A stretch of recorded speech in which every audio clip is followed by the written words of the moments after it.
어떤 이야기를 하면 좋을까 하다가 리더분들을 위해서 나누면 좋겠다, 그런 생각이 들었습니다. 그래서 오늘 메시지는 어떤 일에 리더십을 맡고 계신 분들을 이 메시지의 대상으로 삼고 준비했습니다. 오늘 본문을 바탕으로 저는 세 가지 성경적 원칙에 따라서 말씀을 전하고자 합니다. 1번, 내가 데리고 있는 사람들을 집단적으로 대하지 말고 개별적 인격으로 대하는 것. 2번, 사람은 그 자체로 목적이므로 관리하려 하지 말고 관계를 맺어야 된다는 것. 그리고 마지막 3번, 사람의 인격은 오직 개별적으로만 존재하므로 배경과 소속, 나이와 경험에 있지 않다는 것을 중심으로 말씀드리겠습니다. 최근 한국 사회는 때 아닌 종교에 관한 이야기가 연일 TV에 나오고 있습니다. 2022년 7년 아베 신조 전 일본 총리의 피살 사건 덕분에 통일교가 다시 한번 우리 귀에 오르내리고 일본에서는 종교단체 해산이라고 하는 결론도 받기도 했습니다. 최근에 우리의 눈가기를 감당하고 있는 이 통일교, 그리고 얼마 전에 신천지들은 특정한 종교단체가 선거 국면에서 신도들을 조직적으로 동원해서 정치적인 영향력을 행사하려는 시도에 대한 사람들의 분노일 것입니다. 이런 현상은 개인을 자유로운 시민이나 인격이 아니라 특정한 리더의 목적을 달성하기 위한 집단적 표로 간주했다는 점에 있어서 안타까움이 있습니다. 종교가 정치를 만나서 집단화할 때 개인의 양심과 이성은 매몰되고 맹목적인 추종만 남는다는 것을 우리는 지난 2000년의 역사를 통해서 배워왔습니다. 우리나라 헌법에도 국교는 인정되지 아니하며 종교와 정치는 분리된다. 대한민국 헌법 20조 2항이고, 이 헌법 문항을 작성할 때 독실한 크리스찬이었던 우리 초대 대통령 이승만 대통령도 중요하게 생각했음이 분명하죠. 우리는 우리 주변의 형제 자매들을 하나님 앞에 선 단독자로서 예배자로 대우하고 있는가, 아니면 교회 성장을 위한 동원의 대상이나 성장을 위한 수단으로 대하고 있는가? 이 사회가 종교를 두려워하는 이유는 그 교리가 무서워서라기보다는 그 집단성이 개인의 인격을 삼켜버리는 모습을 역사 속에서 종종 봐왔기 때문입니다. 그래서 다운교회는 집단으로 뭉개지 않고 한 영혼 한 영혼을 개별적으로 살려내기 위한 노력을 그동안 해왔습니다. 사회 이슈가 이처럼 거시적인 문제라고 한다면 개인의 선택권에 대한 존중은 관계적인 문제일 겁니다. 하나님이 우리 인간을 창조하실 때에 자유의지를 개별적으로 주셨기 때문에 사랑이라고 하는 것은 오직 개인으로만 존재한다는 것을 전제한 거죠. 유럽 사회에서 삼권 분립 그리고 민주주의의 토대를 이야기했던 존 로크는 유럽이 중세 1500년을 경험하면서 종교가 세속을 지배하고 세속적 규정을 관리했을 때의 그 폐해를 경험하면서 존 로크는 영혼의 영역은 세속과 분리되어져야 된다라고 이야기하면서 아주 빠르게 하나님으로부터 벗어났습니다. 그리고 그 이후로 한 번도 유럽은 하나님께로 다시 돌아가려고 하는 파도를 맞이하지 못했습니다.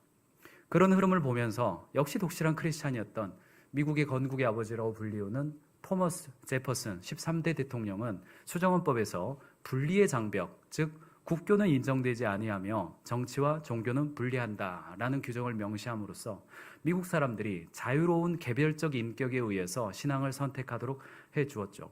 오직 개별화된 노력 덕분에 미국은 부흥을 이루었고 세계 선도의 주도권을 유럽에서 미국으로 이동해왔죠. 최근에 미국 교회가 세속화되었고 기업화되었다라는 비판에 직면하기도 하지만 사실 제 입장에서는 유럽은 그런 기회마저 얻지 못하고 사라지지 않았습니까? 라고 말씀드리고 싶은 점도 있습니다. 요한계시록 3장 20절에는 예수님의 인격적인 모습을 가장 잘 보여주고 계십니다. 볼지어다 내가 문 밖에 서서 두드리노니 누구든지 내 음성을 듣고 문을 열면 내가 그에게로 들어가 그와 더불어 먹고 그는 나와 더불어 먹으리라.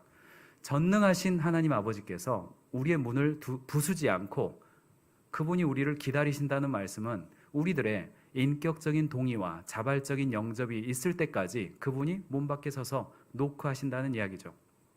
이단이나 사이비 종교 또 혹은 건강하지 못한 어떤 집단들은 문을 부수고 들어오기도 합니다. 대표적인 예가 무당이 그렇고 가스라이팅, 사회적 고립 이런 것들을 이용해서 개인의 선택권을 박탈하고 강요된 순종을 만들므로써 그들을 이용하고자 하죠. 이것은 하나님이 기뻐하시지 않음이 분명합니다. 종교적 강압의 문제는 교회의 담장을 넘어서 기업 현장에서도 심각한 문제로 대두되곤 합니다. 과거에는 경영자, 오너의 신앙 경영이 구성원들에게 자연스럽게 받아들여지던 그런 시대도 있었고 하나님이 분명히 그러한 과정을 통해서 영혼 구원에 역사하셨다고 생각합니다.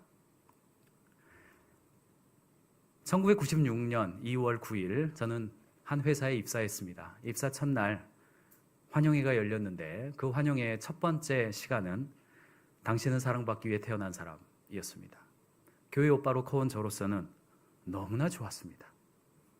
아침마다 큐티가 사무실에서 있었고 회의가 끝나면 본부장님이 기도합시다 그랬습니다. 그리고 업무에서 일을 하다가 궁금하거나 복잡한 일이 있으면 바로 가방에서 성경을 꺼내서 일하다가 성경을 읽는 것이 너무나 자연스러운 이야기였습니다. 이랜드 그룹 이야기죠. 너무나 좋았습니다. 겨울 수련회에서 2시간씩 3시간씩 교회에서는 집중해서 기도해야 하는 것보다 회사에서 똑같은 신앙의 열정을 가진 청년들이 모여서 기도하는 거 너무 좋았습니다. 그런데 그 순간 교회를 다니지 않는데 수련회 올 때마다 영접해 주면서 선물 받아가는 제 입사 동기가 있었습니다. 그 친구는 참 아직까지도 교회 다니지 않고 있습니다. 그런데 약 15년 동안 예수님 믿을 사람 손 드세요. 그럼 맨날 나갔습니다. 다음 해가 되면 또 나갔습니다. 그래서 제가 야 그만 나가라 좀. 너 선물 받으려고 나가는 거지. 야 이렇게 받는 게 얼마나 좋아.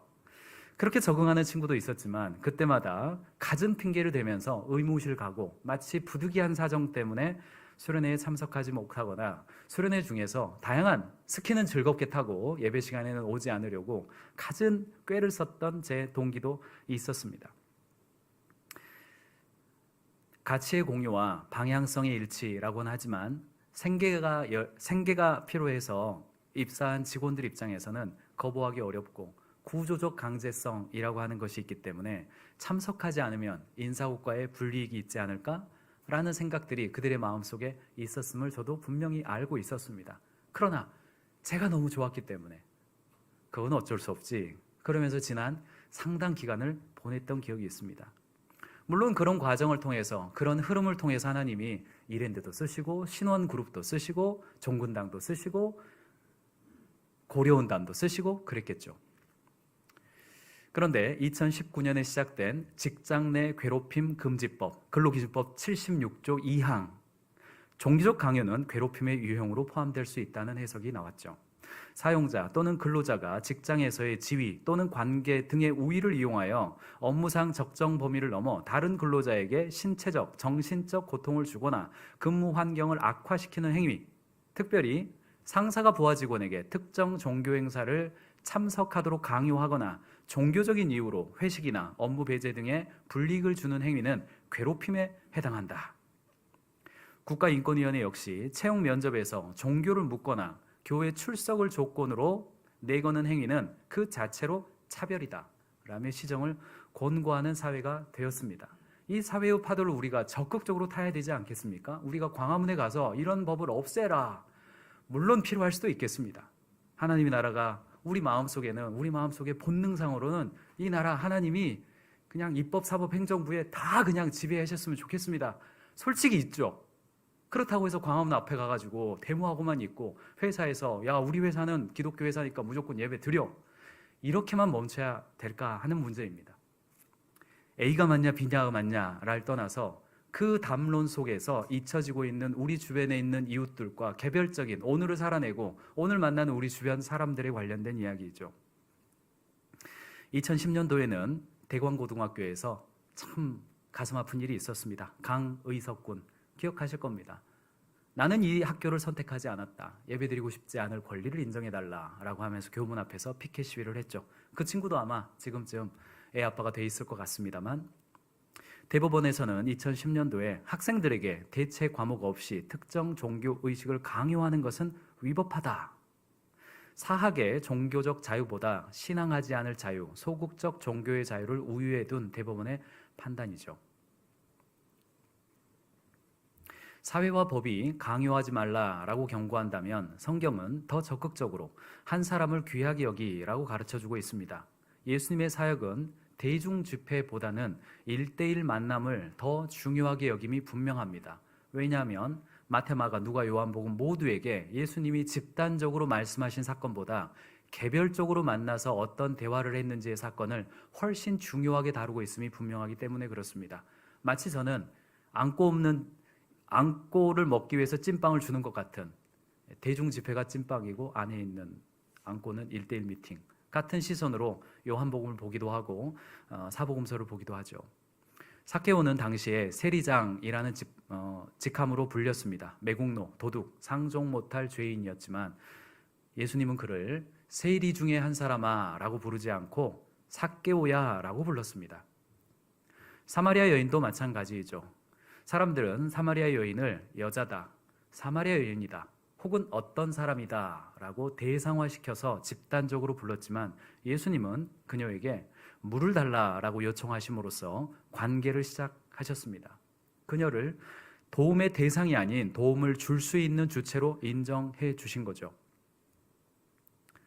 그렇다면 우리는 구체적으로 어떻게 사람을 존중하며 소통할 수 있을까요? 사람을 집단적으로 대하지 않고 개별적으로 대한다는 것은 어떤 이야기일까요? 저는 개인적으로 저희 아버지가 뇌졸중으로 쓰러지신 이후에 수년간 간호를 받아야만 생활할 수 있는 그런 상태로 병원에 누워 계신 적이 있습니다. 물론 지금도 어머니가 요양원에서 오랫동안 계시죠.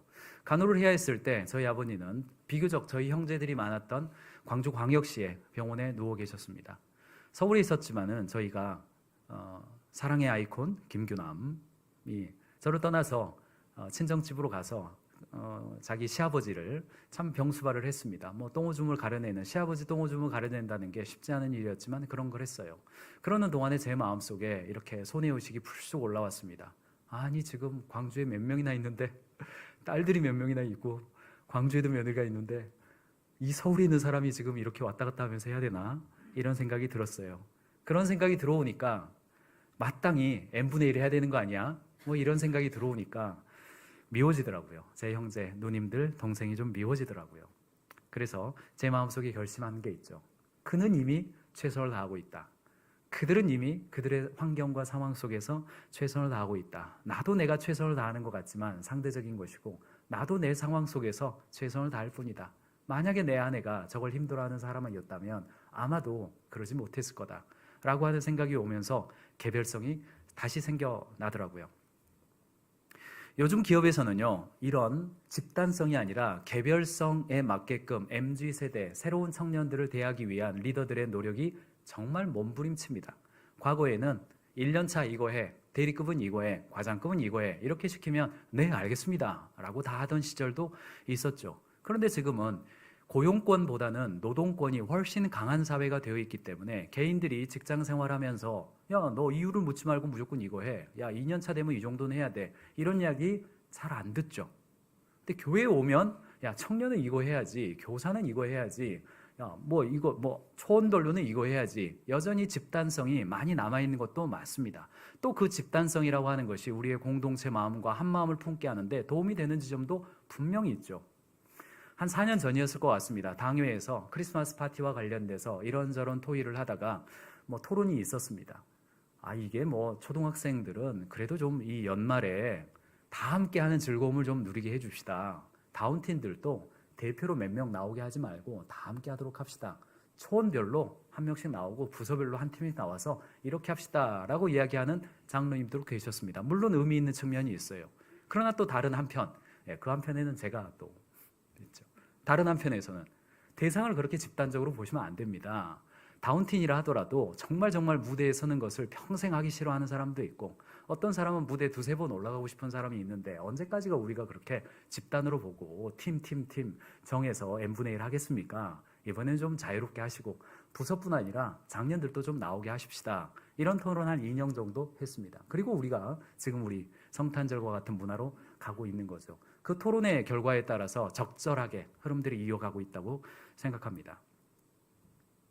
요즘 기업에서는 그래서 리더들이 비폭력 대화 방법이라고 하는 것을 배웁니다. 비폭력, non-violence라는 단어인데 마샬 로젠버그 교수가 펴낸 책이기도 하죠. 거기에 보면 사람들을 대할 때 폭력적으로 대하지 말아라 라는 표현이 나오는데, 이때 폭력이라 함은 사람을 바라볼 때 인격을 배제한 나머지 배경으로 바라보지 말아라 라는 의미를 담고 있습니다. 주먹으로 때리는 물리적인 폭력을 의미하는 단어가 아니죠. 이때 폭력성이라고 하는 것의 대표적인 것은 직급, 나이, 그가 가진 권력, 경험, 그의 직책, 이런 것들을 의미하죠. 그래서 인간과 인간, 인격 대 인격으로 만나서 이거 합시다 라고 하는 것을 대화를 해야지, 내가 사장이니까 너 따라와야 돼, 내가 목자니까 너 따라와야 돼 라고 하는 대화를 요즘 기업에서는 폭력 대화라고 부릅니다. 나는 이거고 너는 그거니까 내 말을 따라. 이것을 기업에서는 요즘 폭력이라고 부릅니다. 그러므로 사람을 바라볼 때 판단이나 평가를 하기 전에 있는 그대로의 사실로 바라보는 거죠. 5분 늦은 나의 동료에게 너 성실성에 문제가 있어 라고 말하는 것이 아니라 5분 늦었네요 라고 말함으로써 대화하는 거죠. 그리고 그걸 봤을 때 너 5분 늦는 거 보니까 자기 관리 안 되나 보다 라고 말하는 것이 아니라, 이게 조금 아침 시간에 늦으니까 내가 좀 걱정됩니다 라고 말하는 거죠.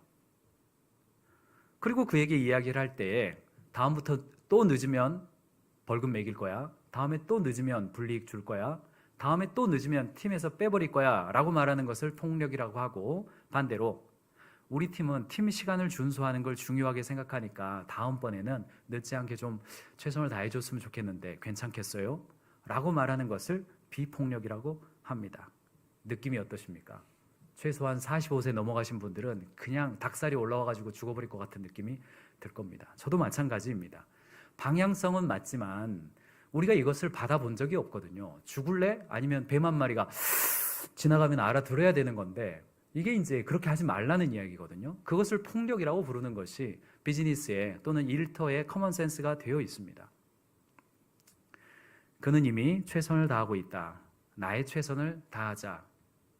사람을 그애가 가지고 있는 배경, 환경, 경험, 집단, 소속된 나이대로 보지 않고 오직 한 사람의 인격으로 바라보는 거죠.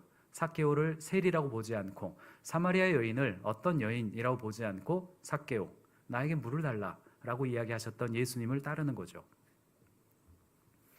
사람을 인격으로 바라보는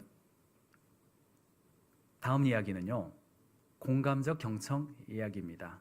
요즘 조직에서, 일터에서 공감적 경청, 사람의 이야기를 잘 들어야 된다라는 이야기를 할 때 하는 이야기가 적극적 성장 동기라는 단어입니다. 이 단어는 개인적으로 제가 상담 대학원을 다닐 때 3년 동안 대학 생활 중에서 가장 중요하고 정점이라고 여겨졌던 내용이기도 합니다. 노 교수님이 이 상담에 대한 이야기를 하는데 제 마음속에 이런 생각이 들었습니다. 와, 저 이야기야말로 정말 신앙적이다, 성경적이다, 이런 생각이 들었습니다. 한번 들어보십시오. 상담을 지원한 여러분, 상대방이 불평을 하고 내담자가 수많은 어려움을 이야기할 때 그 단어에 집중하지 말고 말하고 있는 내담자의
현재 마음속 적극적 성장 동기에 집중하세요.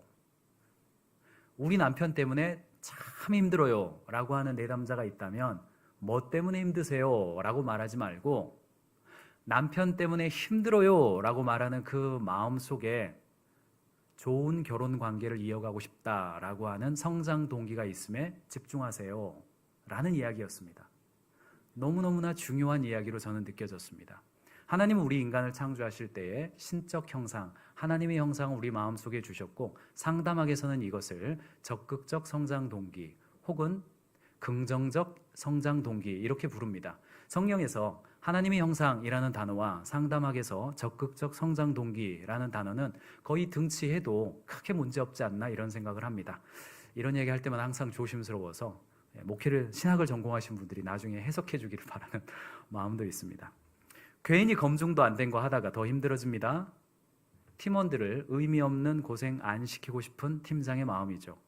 저희가 알아서 할 테니까 좀 내버려 두세요. 자립적으로 성장을 이루고 싶다는 마음이죠.